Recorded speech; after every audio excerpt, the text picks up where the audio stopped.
अदालत बानी पीटीआई और बुशरा बीबी के 190 मिलियन पाउंड केस में सजा मुअत्तली की अपीलों पर समाअत 11 मार्च को करेगी। इस्लामाबाद हाई कोर्ट की दरख्वास्तें 11 मार्च को समाअत के लिए मुकर्रर करने की हिदायत की गई है। पीटीआई वकील रोस्टरम पर पहुंच गए हैं। चीफ जस्टिस बरहम आप असरअंदाज होना चाह रहे हैं। चीफ जस्टिस की जानिब से कहा गया है बानी पीटीआई की सेहत के बारे में कंसर्न है। बैरिस्टर सलमान सफदर की जानिब से कहा गया। रिजवान काजी हमारे साथ मौजूद हैं। रिजवान, इस समाअत का हवाल बताइएगा।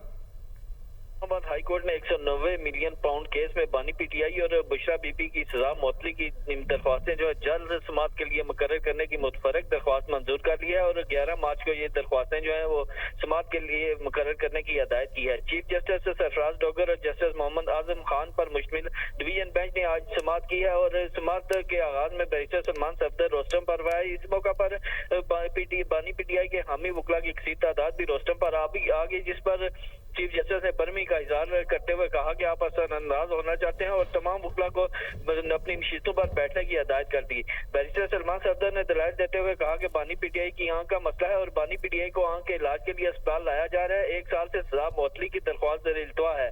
5 बार मुतफरक दरख्वास्तें दायर की गई हैं और हमारी सलाह है कि हमारे केसेस को सुन लिया जाए।